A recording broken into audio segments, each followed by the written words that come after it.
Episode की शुरुआत में हमें एक लड़की प्लेटफॉर्म पर दिखाई जाती है जो कि किसी के घर की तरफ जाने लगती है। दूसरी तरफ एक लड़का हमें बेड पर सोया हुआ दिखाया जाता है। अब वो लड़की एक घर की बेल बजाने लगती है, तभी वो लड़का बोलता है कि आ रहा हूँ। अब वो दरवाजा खोलने लगता है और बोलता है कि मैं जान सकता हूँ कि तुम कौन हो। लड़की बोलती है कि क्या आप मुझे सर्वेंट की नौकरी देंगे। लड़का हैरान होकर सोचने लगता है और हमें बताता है कि एक दिन अचानक से एक मेड मेरे घर के बाहर काम मांगने के लिए आ गई। अब वो उसे अंदर ले जाता है और बोलता है कि आई एम सॉरी, मेरे पेरेंट्स यहाँ पर नहीं है, इसलिए चारों तरफ गंदगी पड़ी हुई है। वैसे तुम्हें क्या कुछ पीने के लिए चाहिए। लड़की बोलती है कि ठीक है। अब वो लड़का उसे ड्रिंक लाने जाता है और सोचता है कि मैं बिना सोचे समझे ही इसे यहाँ पर ले आया। क्या ये सचमुच काम के लिए यहाँ पर आई हुई है या फिर ये मुझे स्कैम करने की कोशिश कर रही है। लगता है कुछ सवाल पूछकर मुझे इसे घर भेजना होगा। लड़का बोलता है कि तुम एक सर्वेंट हो तो तुमने पक्का पहले भी काम किया होगा ना। मेनली तुम कौन कौन सा काम करती हो। तो लड़की बोलती है कि वेल देखते हैं। अब वो बताती है कि मैं ज्यादातर असासिनेशन के रिलेटेड काम करती हूँ, जो भी मेरे मास्टर को धोखा देने की कोशिश करते हैं, और मेरे मास्टर ने ही मुझे इस जगह के बारे में बताया है। लड़का बोलता है कि ये मजाक है ना। लड़की बोलती है कि कैसा मजाक। तभी लड़का सोचता है कि अरे इसे तो सचमुच यहाँ से बाहर निकालना होगा। लड़का बोलता है कि तुम्हारे मास्टर ने तुम्हें यहाँ पर भेजा, इसका क्या मतलब हुआ। क्या उसका संबंध हमारे किसी फैमिली मेंबर से है। लड़की बोलती है कि तुम्हारी मदर मेरे मास्टर के बच्चे की बुआ की बेटी। लड़का बोलता है कि प्रैक्टिकली हम अजनबी हुए। तभी वो सोचता है कि एक मिनट, मैंने इसकी बात को बीच में ही काट दिया, कहीं ये मुझे खत्म न कर दे, मुझे टॉपिक को बदलना होगा। अब वो बोलता है कि असासिनेशन में बहुत अलग तरह के मेथड होते हैं ना, तुम किस में स्पेशलाइज हो। उसके बाद वो दोनों बाहर आ जाते हैं। लड़की अपने बहुत सारे टूल्स को निकाल कर तेजी से पेड़ की तरफ फेंकती है। अब पूछती है कि ये सब कैसा था। वैसे मैं प्रैक्टिस में इस तरह के काम नहीं करती, लेकिन अपनी स्किल्स को दिखाने के लिए मुझे यही आसान रास्ता लगा। लड़का बोलता है कि मुझे किसी को असासिनेट नहीं करवाना और ना ही मैं तुम्हारे किसी मास्टर को जानता हूँ, इसलिए मुझे नहीं लगता कि शायद मैं तुम्हें रख सकता हूँ। लड़की बोलती है कि ठीक है, आई एम सॉरी, मैंने आपको परेशान किया। वो अपना सामान उठाती है और वहाँ से चली जाती है। लड़का सोचता है कि क्या अभी मैं सपना देख रहा था। तभी वो देखता है कि एक चीज नीचे पड़ी हुई है। दूसरी तरफ लड़की उसकी बातों के बारे में सोचने लगती है और मन में बोलती है कि मैं पता नहीं किस चीज के लिए एक्साइटेड थी, अब मैं कहाँ पर जाऊंगी। यही सोचकर वो आगे बढ़ने लगती है कि तभी उसे पीछे से उस लड़के की आवाज आती है और वो बोलता है कि मिस सर्वेंट, तुम इसे भूल गई थी। अब वो लड़की एक चीज को देखकर हैरान हो जाती है। वहीं पर वो लड़का देखता है कि एक ट्रक कोनों से दूसरी इसेकाई दुनिया में भेजने वाला है, लेकिन वो लड़की तेजी के साथ उसे बचा लेती है और बोलती है कि क्या तुम ठीक हो। आई एम सॉरी, मैंने इस तरह पहले किसी को नहीं बचाया। उसके बाद वो सोचती है कि मेरी दिल की धड़कन इतनी तेज क्यों हो गई है। तभी वो लड़का बोलता है कि तुम इसे भूल गई थी। लड़की उसे लेकर बोलती है कि थैंक यू और जाने लगती है। तभी लड़का बोलता है कि एक मिनट, मुझे अपने कमरे की सफाई करने के लिए किसी की मदद चाहिए थी, क्या तुम मदद कर सकती हो। अब लड़की के हमें बहुत सारे टूल्स दिखाए जाते हैं जिनके बारे में वो उस लड़के को बताने लगती है। कि तभी लड़का बोलता है कि हाँ, मैं इनके बारे में जानता हूँ, लेकिन मैंने तुम्हें मदद करने के लिए बुलाया था, तुम्हें आज यहाँ की क्लीनिंग करनी है। लड़की चाकू दिखाकर बोलती है कि अच्छा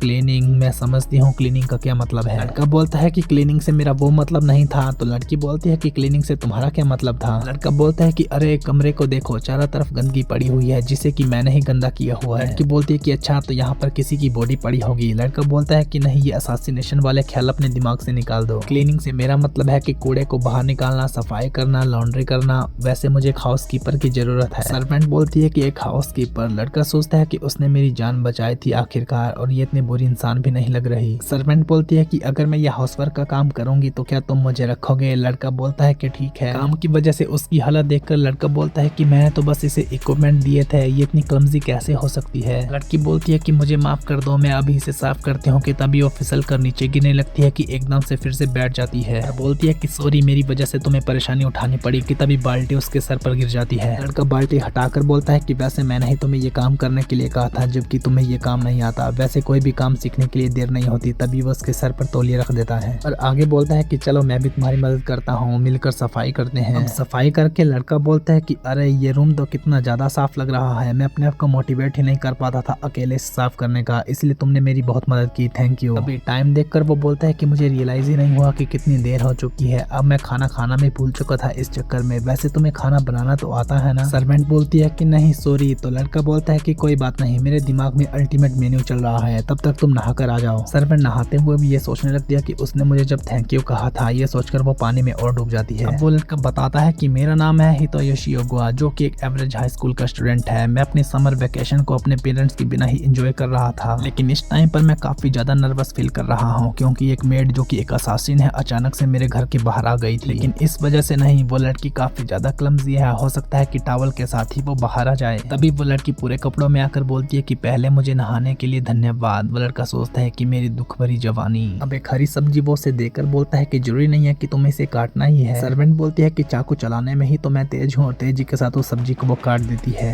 योकायु बोलता है कि थैंक यू, वैसे मैंने तुम्हारे लिए तैयार किया है ये टोंकात्सु।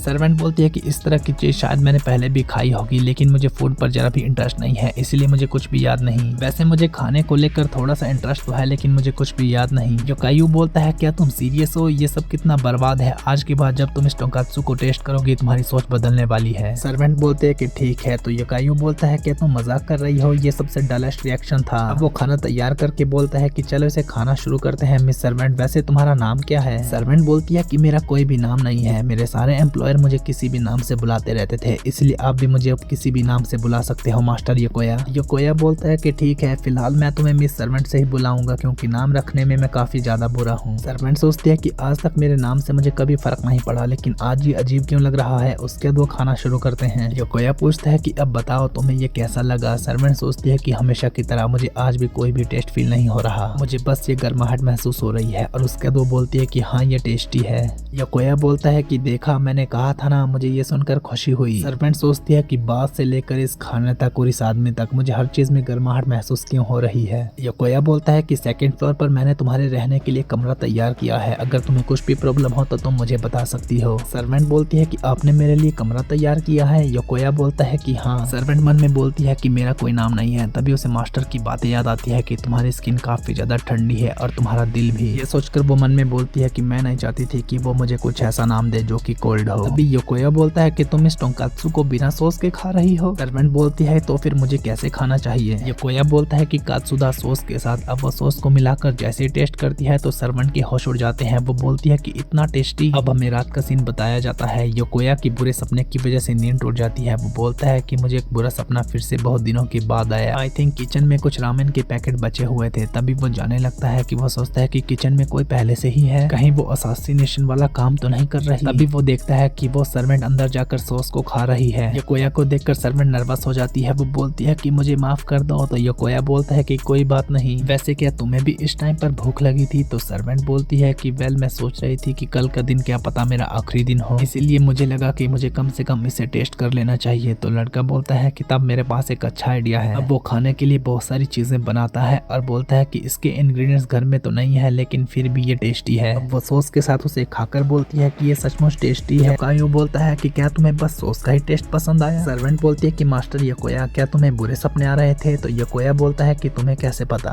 सर्वेंट बोलती है कि जब मैं तुम्हारे कमरे से सॉस खाने के लिए जा रही थी तब मुझे तुम्हारे कमरे से आवाज आने लगी, तुम अपनी मदर का नाम लेकर चिल्ला रहे थे। अब वो आगे बोलती है कि वैसे मुझे भी एक सपना आया, वो टंकास्टू सॉस मुझे अपनी तरफ बुला रहा था और बोल रहा था कि मुझे खा लो, मैं कभी खत्म नहीं होगा। जैसे ही मैं उसे खाने लगी कि मेरी नींद उठ गई। योकायु बोलता है कि ओ मैन ये कितना सैड है ना। तो लड़की बोलती है कि हाँ ये मेरे साथ पहली बार हुआ है, वरना आज से पहले तो मुझे बस लोगों को मारने या फिर मरने के ही सपने आते थे। पहली बार मुझे लग रहा था कि मैं हमेशा बस सपने ही देखना चाहती हूँ, और मुझे पहली बार तुम्हारे लिए बुरा लग रहा था कि तुम्हें इस तरह के दिन में भी बुरे सपने देखने पड़ रहे हैं। और इससे भी बुरा ये है कि मुझे नहीं पता कि मैं तुम्हारी मदद कैसे कर सकती हूँ। योकायु बोलता है कि सॉरी तुम्हें मेरी चिंता करनी पड़ी, लेकिन बचपन से ही मुझे ऐसे सपने आते हैं कि मेरी मॉम मुझे छोड़कर जा रही है और मैं हमेशा रोते हुए उठता था। उठने के बाद जब मैं अपनी मॉम की गोद में सोता था तो ये सारे सपने दूर हो जाते थे। ये सुनकर वो बोलती है कि तुम भी मेरी गोद पर सर रखकर सो सकते हो। योकायु बोलता है कि नहीं नहीं, उस टाइम मैं बच्चा था और अब मैं बड़ा हो चुका हूँ। उसकी मना सुनकर सर्वेंट सोचते है कि मुझे लगा ही था ये मना करेगा। उसे अपने मास्टर की बातें याद आती है कि तुम हमेशा मारने के लिए पैदा हुई हो। वो सोचती है कि मुझे फिर से काफी कोल्ड लग रहा है। अभी वो उसकी गोद में सर रखकर सो जाता है और बोलता है कि ये कितना सॉफ्ट और गर्म है। सर्वेंट बोलती है कि हाँ मेरे लिए भी मास्टर योकायु। योकायु बोलता है कि तुम मुझे बस हितोयोशी बुला सकती हो। सर्वेंट बोलती है कि अच्छा क्या आपको अब नींद आ जाएगी मास्टर हितोयोशी? योकोया बोलता है कि हाँ थैंक यू। अब योकोया बताता है कि ये स्टोरी है कि कैसे एक लोनली मेड को एक फैमिली मिली। इसी के साथ ये एपिसोड खत्म हो जाता है। Okay guys, thank you so much for watching. यही था आज का एपिसोड। आई होप आपको ये वीडियो पसंद आई होगी। अगर आपको ये वीडियो पसंद आई है तो प्लीज मेरी वीडियो को लाइक शेयर और मेरे चैनल को सब्सक्राइब करें। मिलते हैं नेक्स्ट एपिसोड के साथ, तब तक के लिए बाय बाय।